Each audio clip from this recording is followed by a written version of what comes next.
इस्लाम की सबसे बड़ी देन जो इस देश के 90% मुसलमानों को नहीं पता है। गाइडेंस इतनी जबरदस्त। ये जो मुझे पत्थर मार रहे हैं ना, किसी दिन यही हमारे पैरोकार होंगे। आपको इनसे सीखने का मन नहीं करता? बहुत महान था, एक बार आसमान में से उंगली डाल के छेद कर दिया था। आज सबसे ज्यादा एजुकेशन में हिंदुस्तान में कौन पिछड़ा? मुसलमान। कोई बुनियादी दिक्कत है जिस पे लोग जा नहीं रहे? इस्लाम की सबसे बड़ी देन जो इस देश के 90% मुसलमानों को नहीं पता है। राजनीति में इस्लाम की सबसे बड़ी देन, राजनीति में नहीं पता, वो है एनलाइटेंड एरिस्टोक्रेसी। ये इस्लाम की सबसे बड़ी देन है, एनलाइटेंड एरिस्टोक्रेसी। और इसमें दो नाम इतने महान हैं, एक अल हारून और दूसरा उसका बेटा अल मामून। सर पढ़िए कभी इनके बारे में। 90% मुसलमान औरंगजेब का नाम जानते हैं? इन लोग का जानते ही नहीं। औरंगजेब बड़ा बढ़िया आदमी था, चच्चा थे तुम्हारे ना। भाई साहब वो महान आदमी था। हाँ बहुत महान था, एक बार आसमान में से उंगली डाल के छेद कर दिया था, वो बाद में नासा वालों ने भरा। ये इन्होंने एक डिपार्टमेंट बनाया सर बगदाद में, बैतुल हिकमत। पर मुसलमानों से कुछ बोल दो नाराज हो जाते हैं। संगी है, संगी संगी संगी है ये। हाँ बैतुल हिकमत सबको बुलाया सर, पूरी दुनिया के विद्वानों को। ये इस्लाम की राजनीति को सबसे बड़ी देन है। Caliph system. जो आदमी एनलाइटेंड होगा वो स्पिरिचुअल हेड होगा और वही पॉलिटिकल हेड होगा। हजरत अबू बकर, हजरत उमर साहब की कहानियां सुनो सर। मुसलमान इसी को भूल गया। नेता चुनो सर, तुम दलित नेता चाहते हो ना, दलित नेता चुनो, अंबेडकर जैसा चुनो, कोई हारून जैसा चुनो। पढ़ो इस आदमी का इतिहास। लिटरेचर में कंट्रीब्यूशन, साइंस में कंट्रीब्यूशन, डेवलपमेंट में कंट्रीब्यूशन, पॉवर्टी में कंट्रीब्यूशन। नहीं वो आरएसएस वाले जो है मुसलमानों के पीछे 2014 में आए, 2014 में आए। उससे पहले की कंडीशन देख लो, सच्चर कमेटी की रिपोर्ट। अरे नहीं वो आप नहीं समझ पाएंगे। और 1870 में एक किताब आई हिंदुस्तान में, द इंडियन मुसलमान। बड़ी इंपॉर्टेंट किताब, द इंडियन मुसलमान। और इस किताब जो है, इस किताब ने कहा कि 80% मुसलमान इस देश में पिछड़े हुए हैं, गरीब हैं। 80%। 1870 में तब तो आरएसएस नहीं थी,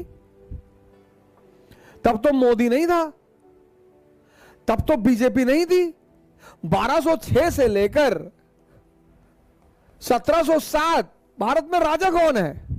मुसलमान। इल्तुतमिश, बलबन, अलाउद्दीन खिलजी, मोहम्मद बिन तुगलक, फिरोज शाह तुगलक, बाबर, हुमायूं, अकबर, जहांगीर, शाहजहां, औरंगजेब।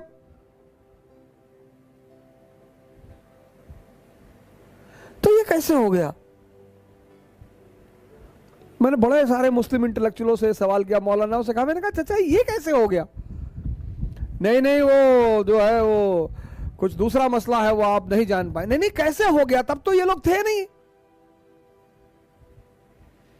ये कैसे हो गया? इसका मतलब कोई बुनियादी दिक्कत है जिस पे लोग जा नहीं रहे हैं। यह मकसद है मेरा आपको इस कहानी सुनाने का। यहां पे तो सर मुसलमान शासक हैं, फिर 80% गरीब पिछड़े। क्यों? कोई तो बुनियादी वजह होगी सर। इतना बड़ा ये बिंदी देख रहे हैं, इतना बड़ा इजराइल और इतना बड़ा अरब वर्ल्ड।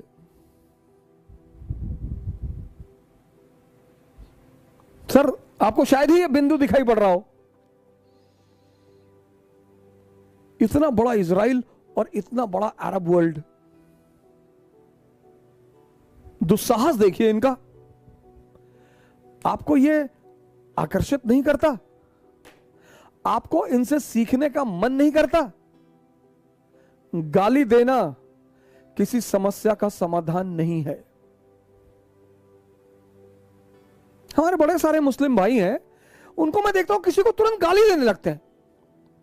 तारिक फतेह चोर है। अच्छा, क्यों? वो आर्रॉ का एजेंट है। अच्छा, हिंदुस्तानियों का एजेंट है, तो क्यों नहीं बहस करते हो उससे जाकर? करो,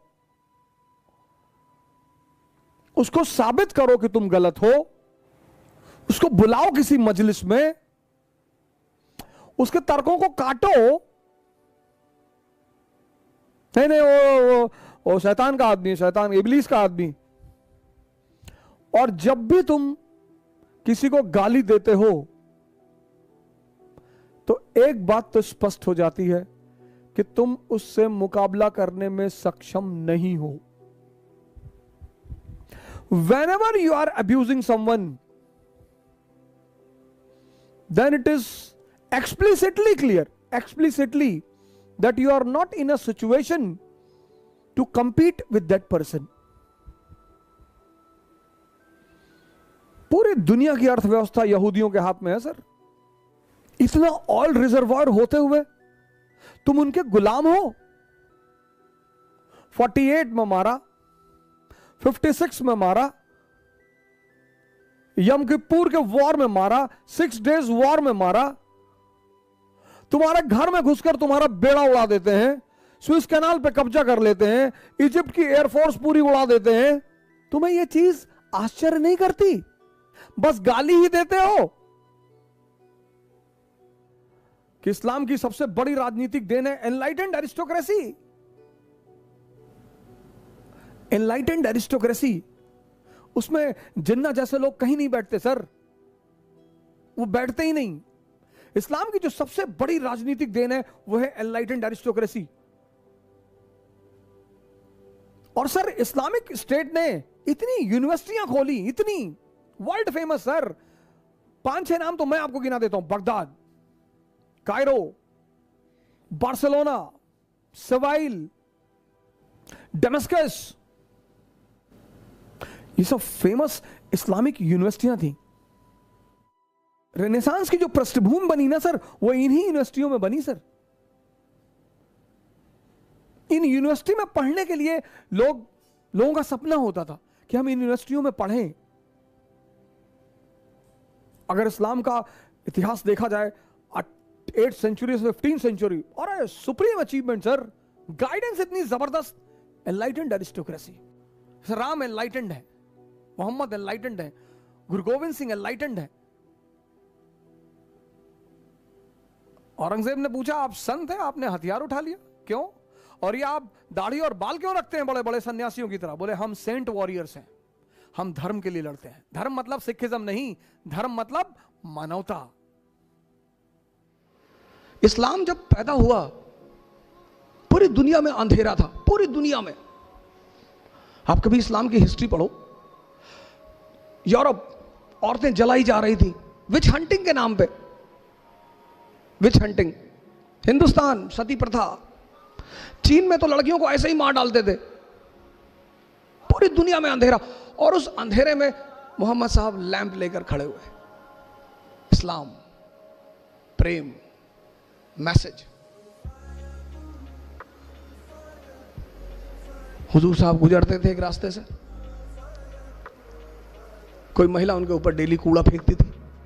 हमारे आपके ऊपर फेंक दे, हम तो गोली चला दे तुरंत कि वह कूड़ा फेंकोगे, वो भी हम मतलब मैं, वाजीराम के टीचर, इतनी औकात तुम्हारी? पैगंबर, हम तो उसके सामने कुछ है ही नहीं। पैगंबर, मालिक का सीधा हाथ है उस आदमी के सर पे। एक दिन उस महिला ने कूड़ा नहीं फेंका, वो मकान के अंदर गए, पता किया कि मोहतरमा कहाँ है, पता चला बीमार है। गए, हालचाल पूछा, कहा मालिक से दुआ करूंगा कि आप जल्दी ठीक हो जाए। ये है, ये हमसे लोग पूछते हैं, मैं मेडिवल इंडिया पढ़ाता हूं, लोग मुझसे पूछते हैं इस्लाम इतनी ऊंचाई पे कैसे था, मुसलमान इतनी ऊंचाई पे कैसे थे? स्पेन से लेकर चाइना सी, कैस्पियन से लेकर हिंदुस्तान, पूरे इलाके में मुसलमानों का कब्जा। क्यों? क्योंकि वो अपने उस वक्त पैगंबर को समझते थे कि जीतने के सिद्धांत क्या है। जीतना तलवार से नहीं, तलवार से तो लूटा जाता है। चोर किस चीज का इस्तेमाल करता है? तलवार का। ये मैसेज है, मैसेज। इकरा शब्द फैजल साहब ने लिया कि सर हम तो अपनी इंस्टीट्यूट का नाम इकरा रखेंगे। मैंने कहा बिल्कुल। मैंने कहा, इन्होंने मुझसे पूछा कि हम इंस्टीट्यूट का नाम क्या रखें? हमने कहा इकरा रखो, बड़ा अंधेरा है दुनिया में। इकरा मतलब पढ़ो। आज सबसे ज्यादा एजुकेशन में हिंदुस्तान में कौन पिछड़ा? मुसलमान। पैगंबर हमारा कह रहा है, हमारा, वो हम सब के पैगंबर है, किसी खास विशेष के नहीं है। वो कहता पढ़ो, समझो। तैफ शहर का नाम सुना होगा, काफी लोग बैठे हो तैफ। वहां के लोग हुजूर साहब को पत्थर मारते थे, गाली देते थे। जिब्राइल साहब ने हुजूर साहब से कहा कि कहो तो, तैफ शहर 2 पहाड़ों के बीच में है, तो उन्होंने हुजूर साहब से कहा कि कहो तो दबा दूं। अरे बोले नहीं, जाने दो। ये लोग ये जो मुझे पत्थर मार रहे हैं ना, किसी दिन यही हमारे